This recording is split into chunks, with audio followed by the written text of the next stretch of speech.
Well, it's day 666 off the grid, and obviously I'm back from the railway station. It's a beautiful sunny day. Perfect kind of weather for solar power. Not too hot either. So that we'll be getting some good output here, that's for sure.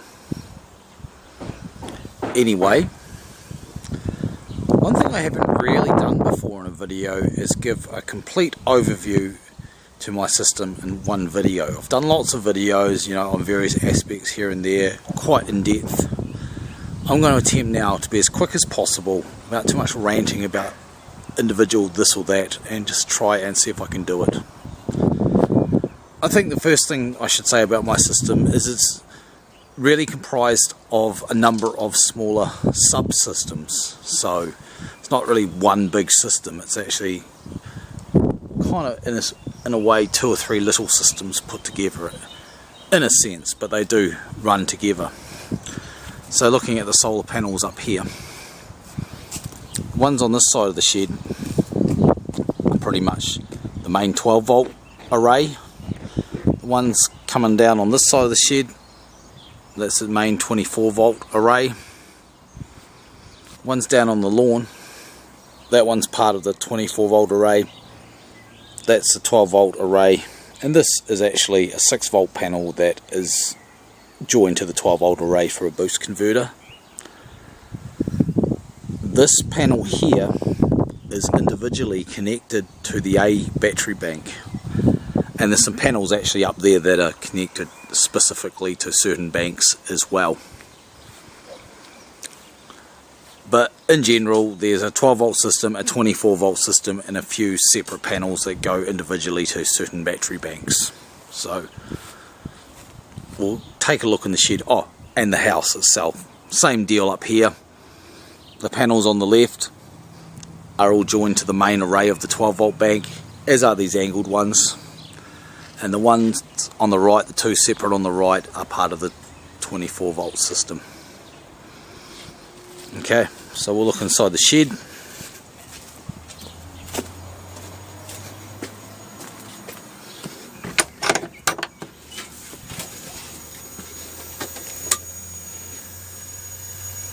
When I say several small systems, that's mainly due to the batteries. Rather than having one big battery bank, I've got quite a few smaller battery banks, and that works quite well for me. So this bank over here, mainly AGMs, but there is a no maintenance lead acid battery sneaked in there. I've covered that before. That's my A bank, or otherwise known as the day bank. It pretty much is the battery that helps run the grunty loads during the day, and it does run our entertainment system at night. I suppose we should go to the charge controller and inverters associated with it. Well, it's basically this board here. So this relay and this voltage sensitive circuit here, combined with this linear regulator on this side, forms the control circuitry for that bank. So it's pretty simple really. This relay will close, letting full power from solar panels in up until the point where it reaches about 14.4 volts, and at that point it will open and the power will flow through the regulated side, which holds it at 14 volts if that missile switch is closed in the off position, or 14.5 if that's open. That's also fed by that panel I showed you out there, currently through this Votronic small 10 amp MPPT charge controller, which probably will earn its place on the panel. I did some work not so long ago to remove an extra one of these and do some mods, and again there's a video on that. It's freed up some space here for me to do some tidying and stuff. So that's the A bank. The inverters hanging off the A bank are this lovely big marine inverter, which supplies our 120 volts AC power at 60 Hz up to 1000 watts. That's actually a modified square wave inverter, or you might call it modified sine. I think modified square is a bit more honest. And that runs the computers, and it also runs the electric jug and the coffee maker, which you saw this morning. during the day really. At night, well, that's on a different circuit, but at night the Xantrix takes over, and we'll go into that when we get to that battery bank. Also, this UPS style 500 watt low frequency inverter is connected to the A bank. All this does is runs the washing machine, nothing else. And the reason for that is because when you turn this thing on, it sucks 2 amps constantly while it's on, so it's not the sort of thing you want to leave hanging around to run an electric clock or something like that. So it runs the washing machine. That way all the impulses of the washing machine get kept away from the other inverters. 500 watts just runs a smart drive, although we've never had it fail.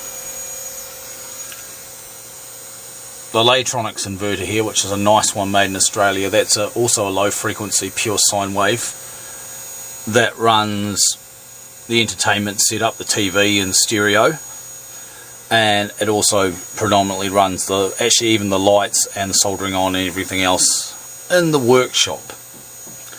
That's what that's used for. So that's all the inverters on the A circuit, or the A bank. Okay, next of course is the B bank, and this is my golf cart batteries, and these two batteries here, these crowns, are the only two batteries in my entire system which I have bought brand new. Cost a pretty penny actually, 500 bucks for the pair. Free shipping though. These two on the left are actually some cheap second-hand ones I bought, and they are not that great, especially this one I feel, so that's why I've been experimenting with this balancing circuit on here. This one just doesn't want to balance. It's probably got a cell on its way out, to be honest. I might have to remove it, but it's working well enough for now. So these batteries are controlled by this charge controller set up here.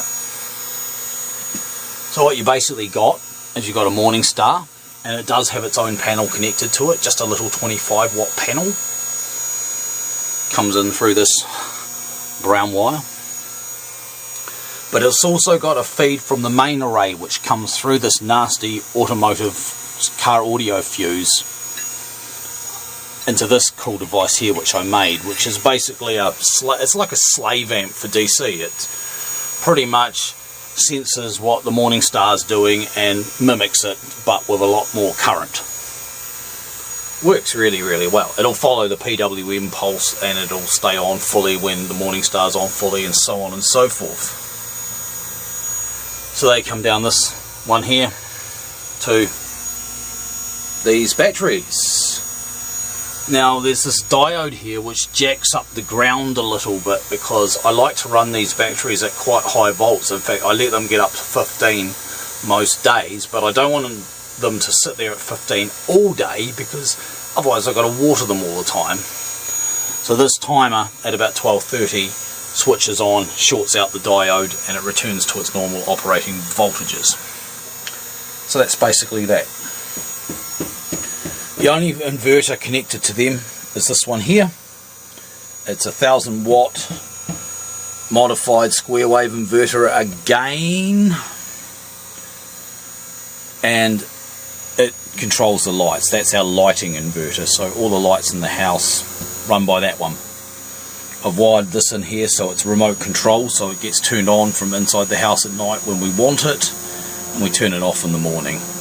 Draws about 400 milliamps in standby mode, so that's actually not too bad. We could just about leave it on, but in the winter every milliamp practically, or every tens of milliamps, certainly every hundreds of milliamps saved counts. So there's a relay inside this little box which just closes these two wires which are paralleled across the power switch inside it. Pretty simple really. This is a throwback from when I used to have an older inverter here, and it seemed to be a bit unstable unless it had a load on it. So whenever a light was turned on in the house, it would slave another light on here. Now it's just got this indicator. It's not really needed, but I just kind of leave it there because it's kind of cool. Right, so next bank, bank C, the C bank here. These are gel cells. Bought these off a guy down in, oh, where was he? Oh, somewhere down Petone way, down Wellington way kind of thing. Somewhere down near that Te Tahi Bay area. 100 amp hours each, there's 400 amp hours there. I'm highly doubtful whether they're achieving 400 amp hours now. These two here at the end used to have a habit of frothing a bit when they were being charged, and I didn't like that. I think someone might have futzed with them and put water in them at some point or some bullshit like that.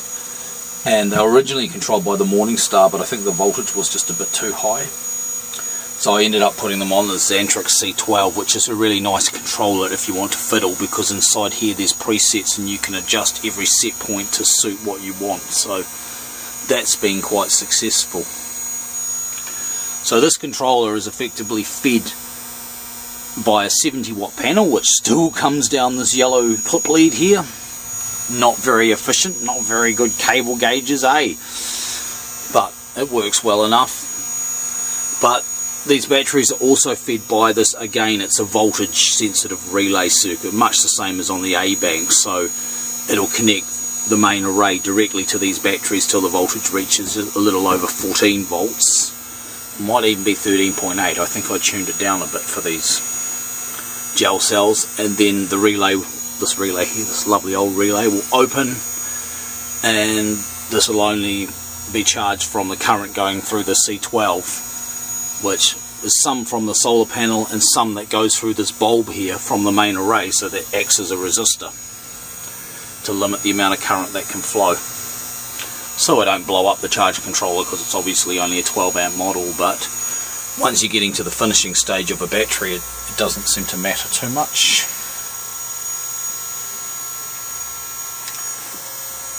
So that's the C-Bank. Oh, inverter. Ah yes, this Xantrix inverter here, this one here, this black one, which is a high frequency modified square wave inverter, 120 volts AC, 60 Hertz. When we throw a switch inside this unit here, this is a sequencing unit which I build, and what it will do is it will fire up this inverter, and once that inverter settles, so it gives it a few seconds, this relay here will close in this box and it will transfer the load from this inverter over to that one, and it'll do the same in reverse when we switch it back off.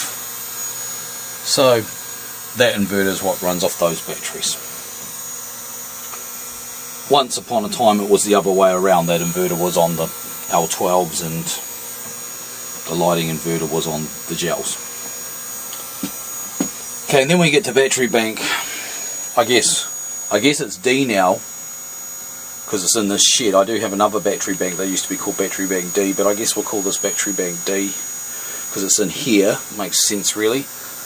This is a backup bank. It's just that's a deep cycle, that's a starter battery, and there's another big truck starter battery out in the box outside along with the 10 volt bank, but it's actually part of this bank, and it's connected through these two wires here. This is fed through a Morningstar Sunkeeper 12, which is connected to the main array through this bulb. There's no clever relays or anything like that to supply it with a heavier charge, because it doesn't need it, because it's just a backup bank, so most of the time it just sits here full waiting to be used. Again, I've used diodes to jack up the ground if I want a higher charge voltage, but as you can see currently they're shorted out by this clip lead because I'm just floating these batteries. If I want to give them a good boost, I can just clip to there or leave that open. And this backup bank has proved to be quite useful over the winter. So what it basically feeds is it feeds this boost converter here, which ups the voltage just by about a volt or so, so you can use it to feed voltage into another battery bank. The output of that is connected to these plugs and sockets set here, and my intention was to put a socket on every battery bank so I could choose which battery bank I want to help out, but in reality I've only wired up the A bank so far, and it's actually been only the A bank which has really needed this assistance over the winter, so I could just hardwire it to there and leave it at that probably. We'll see how that goes. although I still do like this idea, having this flexibility. Not so long ago I made a video showing this. This is just a little one of those automotive battery testers which I just use as a voltage gauge on here because I can. That's all good. While we're on this side, there's this unit over here which has nothing to do with charging batteries. In fact, it uses charge. This is my Coltronics lighthouse controller, which doesn't just mimic the pattern of Castle Point Lighthouse, it replays the pattern of Castle Point Lighthouse, would be more an accurate description. So that solar panel there in the window, that little old solar garden light, is the dusk sensor for it.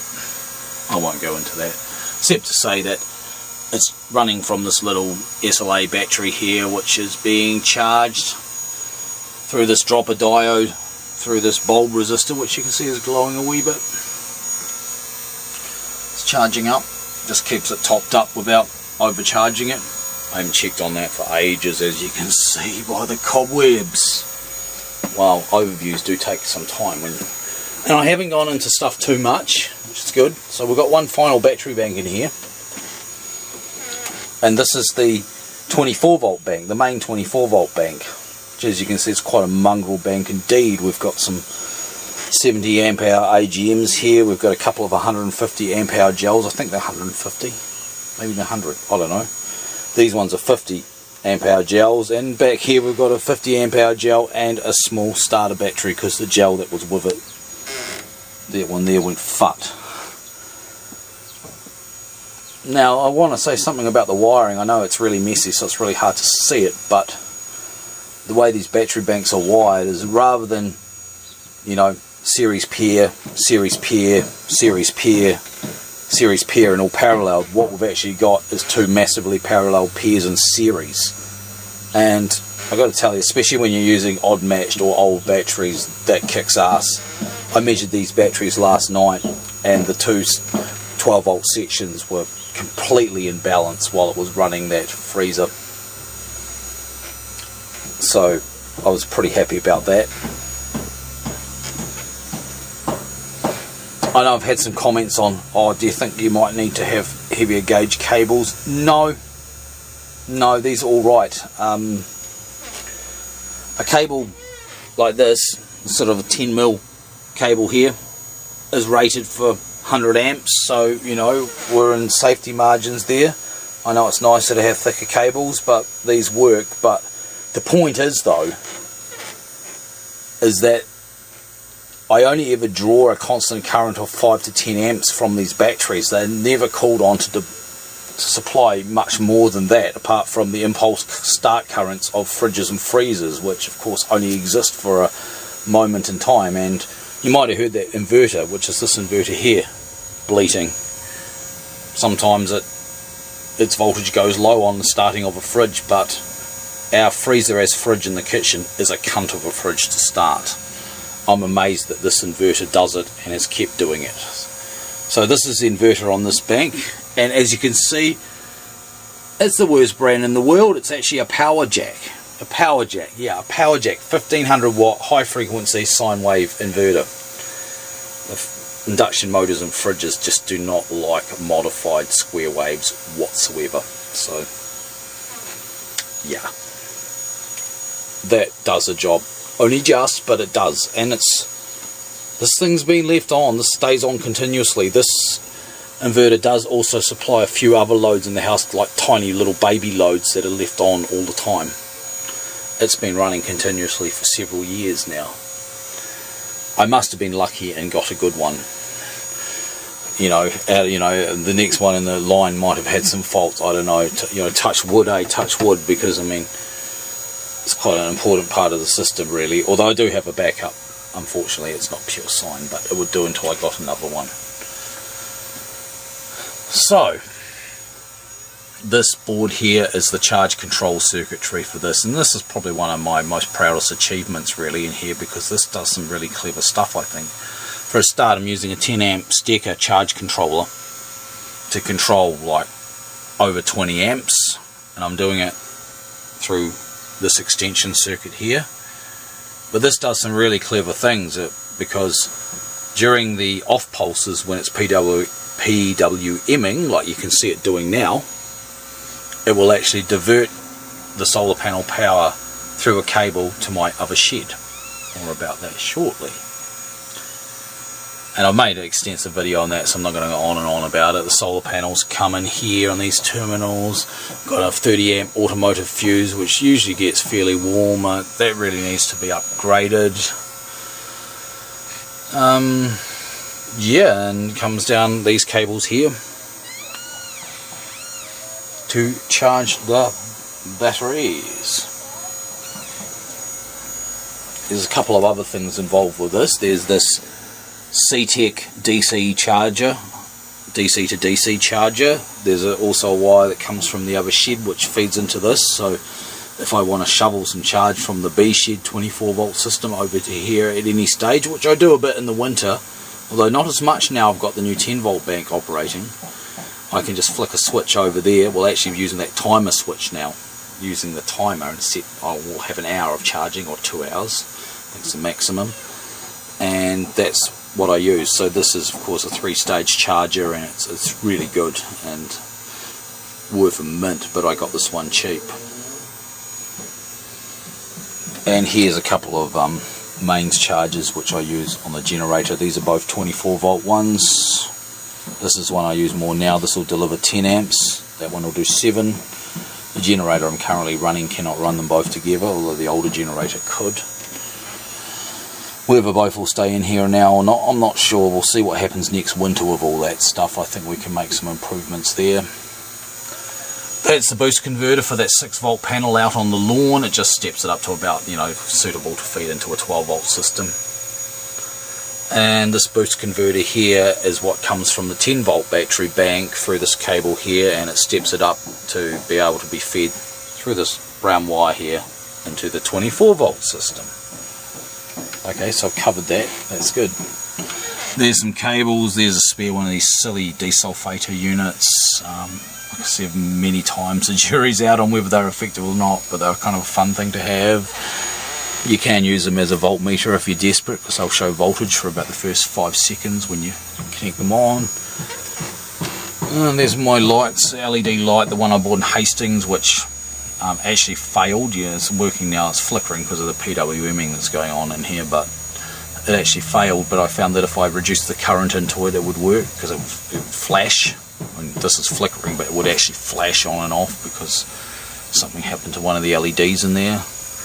And this is a fluoro work light which I've had rigged up here, which is just starting to fritz out now. It seems to be, the tube seems to be getting towards the end of its life, and it takes a while to warm up. It's obviously warmed up now. It'll require some attention in the near future. It's quite a long video, isn't it? Considering it's shot all in cam so far. It's going to take ages to edit if I edit this together. Well, anyway. So that's inside the shed, the A power room. Might as well just quickly go do the outside. Here's the controller for the 10 volt bank. I took a pretty heavy whack out of it last night, so therefore it's passing a fair amount of current to charge it up. Now's a good time to see if this is it's not that warm at all. I think I could probably put that plastic panel back on there. It's at the moment sitting at 11 volts, so it's got a bit of charging to do. I let it run all night last night, all night. So of course here's the battery box that's got the 10 volt bank in it, which I've shown quite recently. This is a puha plant, Southis, or the Maoris call it puha. It's quite edible, so that's why that's there. It's a weed, but you can eat it, so we are going to eat it, in fact. You have been warned.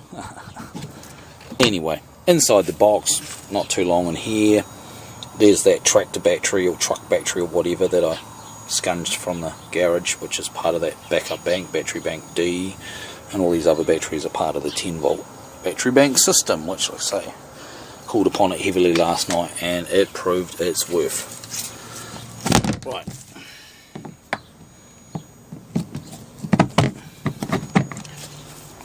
I don't think I can talk about my system without showing the battery fridge, another outsource of batteries. These 4 batteries here are just standard automotive starter batteries. I did actually buy these brand new, but when they were on special at the warehouse. These were the first serious batteries I bought to get my system going. I bought a few 36 amp hour you know, gel cells, but they failed really quickly. They were a bit of a waste of money. I didn't pay too much for them, but it was still a waste of money. I've still got a couple sort of hanging in there, just doing really super light duty stuff, like running, you know, signal control circuits and stuff. But these, I retired them from the A-bank, because these originally used to form the nucleus of the A-bank once upon a time, and they are now helping to support the 24 volt system. They're not a backup bank as such, because they're connected all the time, but they are connected rather remotely through relatively light gauge cables, deliberately to involve some resistance there, so they are not worked very hard at all. So they contribute a little bit to the running of the fridge and freezers. And as you can see, they are not sulfated up. There's no bulging in there. These have been running for years. Well, we got 7 of the 12 that one was made. There we go. Age, August 2012. It's 2016 now. These starter batteries are still actively contributing to my system. Here's a couple of gels that I retired from the main 24 volt bank, and there they are hooked up, and one of them's got a brute force balancer on it just to stop it from getting too high. It must be weaker than the other one, and they're connected in as well. I've got an inductor here, that's so that the pulses from this thing stay within these batteries and don't make their way back down the wire, where they would do no harm, but they wouldn't do any good. You know, that, I mean, these are only for flooded batteries, so best they stay within the flooded batteries. So the way this works, of course, is these pulses have a high sort of, you know, fast rise time, so they're essentially high frequency. An inductor like this will form a block against high frequency. A breaker there to, you know, in case there's a short somewhere, but silly place to have it inside here, really, isn't it? With explosive gases and all. It's actually really stupid, but I don't know if this blew up, it would just kind of be funny, eh?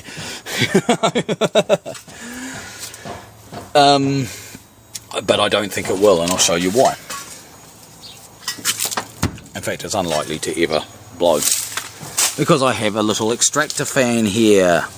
This is a whole entire solar system in itself. This is the controller. It's not a charge controller because it's a direct running load, but this Zener diode limits the voltage to 12 volts, so this computer fan can never be cooked by a little tiny solar panel that I may be filming or I may not be up there. Right. So now we are in the back room of my workshop, and it's very messy, as you can see. You know, electronics junk room and all. Electronics junk everywhere. But this is battery bank E. So this battery bank is fed by the main array again, and it does not have any supplementary solar panels.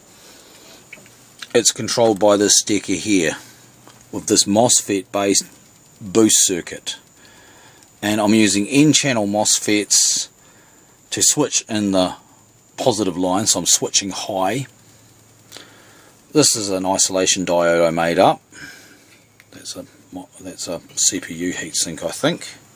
The diodes are under there. And this is switching in the high side, so it needs a boost voltage, and that comes from these batteries here that were once used to run some recording equipment for Beltane a year or so ago. When they got retired, this is where they'll live out their life. Yeah, this is not really fully finished, this part of the setup. It's been like this for a while, but it's got a few things here. This inverter here is a pure sine wave 100 volt, I think. 100 volt. And it's no, I think it might be 60 hertz actually. I can't remember. No, I think it's 60 hertz. It's 600 watts anyway, 100 volts, because it's like a Japanese kind of voltage deal rather than a US, although it does have, of course, US outlets. That runs the house truck recording studio. That's all that does. That's what it's for, and it works really well for that. This inverter here is a 150 watt pure sine wave low frequency inverter, and that used to run our electric blankets, well, the year before, but it didn't this year. In fact, it's actually still plugged in here, but it's not really going anywhere. It is hooked up to a remote, so I can turn it on from inside at night, but yeah, like I say, it's just sitting here. I need to rationalise this whole setup in here, but that's what we got. Oh, the inverter is connected through this pair of lovely DC breakers. In fact, these are actually DC breakers, vintage DC breakers. I think they're good for about up to 120 volts DC, but it's only commutating 12, so it's not going to be a big hassle for it. One of them didn't have enough current on its own, so I just paralleled them and put a nail through the thing, so if one switches off, the other one will too, which is kind of naughty, but it does work. Yeah, that's about it from here, really. That's about it. Oh, there's that old vintage Dick Smith inverter that used to run our lights originally. It's quite a cool old thing, but it is a little bit unstable. This battery charger I used to use in here of the generator until quite recently, when I got one of these auto house ones from the warehouse. This will deliver about the same current as this, but it's a lot more efficient being a switch mode.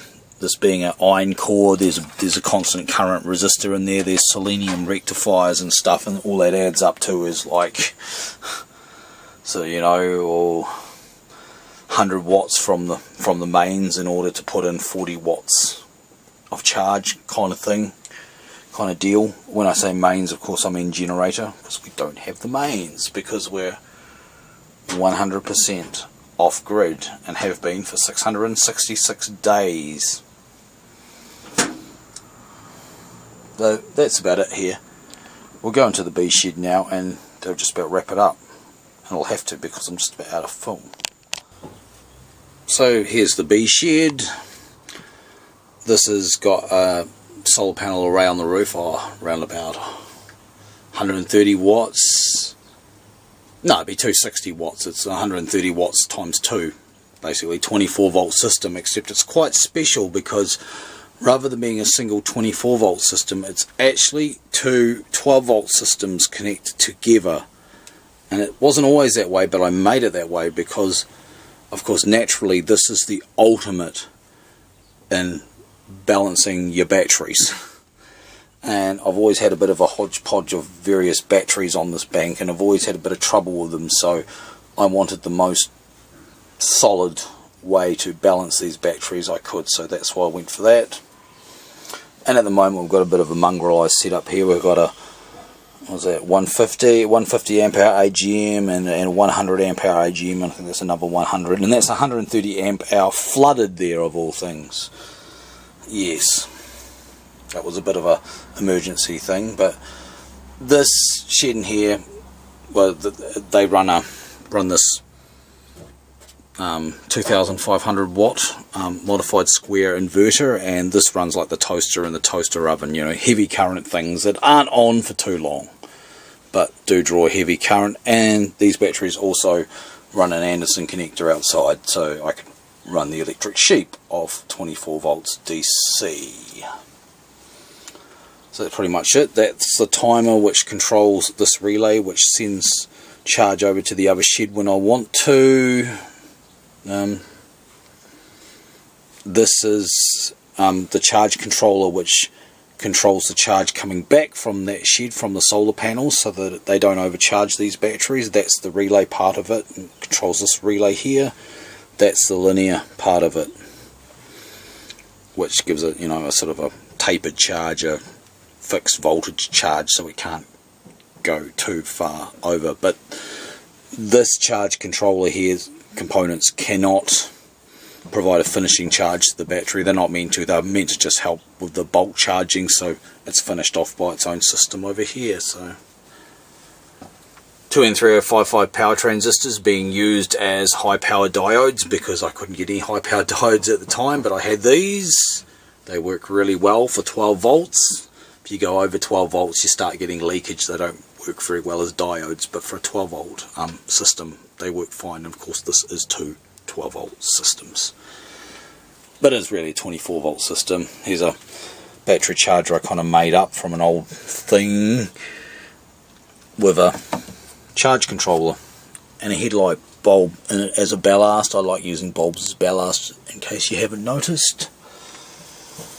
And that's it. There is another 50 watt panel which comes down this blue speaker wire, so it's a fire waiting to happen, of course, at 5 amps or less, but yeah.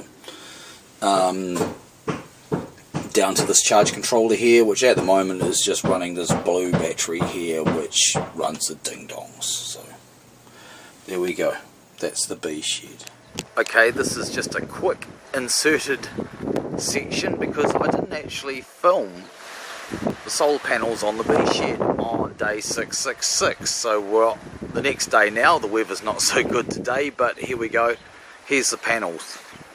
So we've got two 80 watt, I think they are 80 watt, they're quite old ones, polycrystalline by the looks of things up there, and next to them is two 15 watt amorphous panels, the sort of the newer Harbour Freight type panels. And then there's a few mounted fairly flat here, two 50 watt panels, a mono and a poly, and all those panels form part of the 24 volt system in this shed. So each panel sort of goes onto each 12 volt side, so you've got one of the big ones, one of the medium ones, and one of the little amorphous all up. So I guess that's a little bit more than 130 watts, isn't it? It's 145 watts on each 12 volt side. That's sticking up there is the old sensor for the ding-dongs, and here we have a solar thermal panel that me and Owen shoved up onto that shed roof the day I picked that up, but I haven't done anything with it yet. Maybe this spring, maybe. So yeah, that's the solar panel stuff on the B shed. Oh, of course that final 50 watt panel is that one that comes down the blue speaker cable for just the separate 12 volt system. That's kind of not really much together at the moment. Well, I ran out of film on the other camera, but there is one more system that I should really point out. And this is the garden shed, or basically the generator shed. So, well, we'll have a look at the generators first, eh? This generator here is a 3 kVA petrol machine that we bought when we first went off grid. The week we went off grid, we ordered this. This was what we bought a couple of days before we went off grid, but it turned out to be all shit. It was only $50, but basically $50 wasted, although I have punched a couple of bits off it, like a rectifier and stuff. This got us through the first winter off the grid, but in May, on the second winter, it decided to, well, it hasn't blown up, but it's cracked something, and there's a major oil leak, so it only runs for about 10 minutes before it ejects all its oil and then shuts down due to low oil. And I didn't have the time, patience, or possibly even the skill to fix it, because I'm sort of into electronics and electric stuff, not really a mechanic per se. I mean, but so we just went out and bought this sort of as a sort of a stopgap measure. This little, well, it's supposed to be 800 watts, but I wouldn't trust it for 800 watts, not even 700. I run it to 600 watts. It's a little inverter style generator.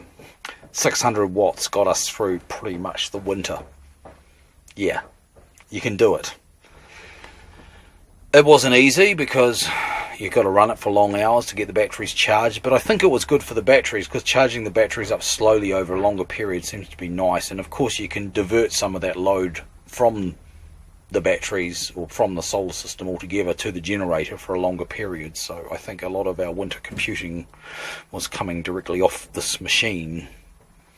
I'm pretty pleased with it, and I run it once a week now for a health run. I left it for a month in between runs, well, 3 weeks, 3.5 weeks in between runs, and when I went to do it I had a bit of trouble getting it started, so I don't leave it like that now.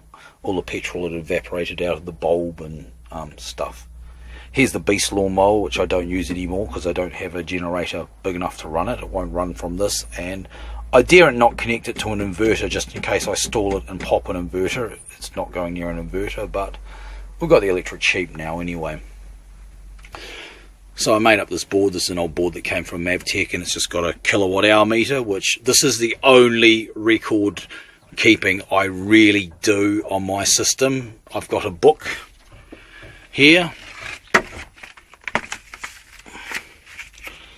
and I log in this book. There's the bit where the generator died and the new generator took over. Red pen, blue pen, red Jenny, blue Jenny, colour coding. This is the only records I seriously keep, because obviously this power I pay for by buying petrol, so I want to know how much it's costing me basically and how much I'm getting for my money.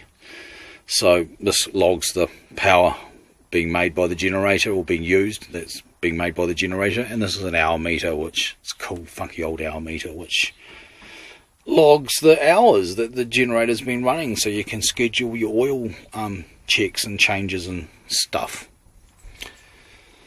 That's pretty much it. This lighthouse table lamp has been my load for the health run. This is not wired to the system in any way permanently. This is just run an extension cord across the lawn. So this shed's completely separate then really from the rest of the system, except when I run that cord out. But as for the solar power in here, well, I think I've shown it before. I might as well step out of the shed. Up here I've got a 10 watt solar panel, a J-Car one that I bought from Electric Blue one time on a Castle Point trip. And that's all I need to keep this Endurant Loadmaster, which is basically just an automotive battery, a big one, charged up, second-hand one I got from the garage, $10, you know.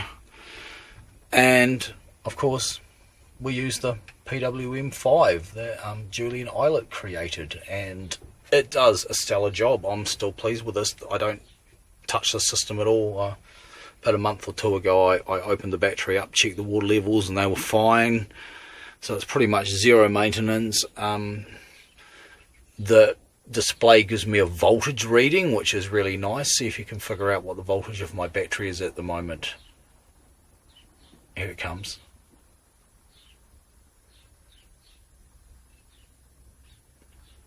I reckon that on 13.1, 1, 2, 3, that's your 13, and then the 1. Before I turned on this LED light up here, it was actually in full float mode. The LED just stays on flickering continuously when it's like that. This works well enough. I've got this radio or speaker outside so I can listen to radio when I'm in the garden. Unfortunately, it doesn't pick up Radio Foxton very well, so I listen to different radio stations when I'm out here. That gives me ideas for Radio Foxton, so good excuse to not have to try and improve on that in a hurry.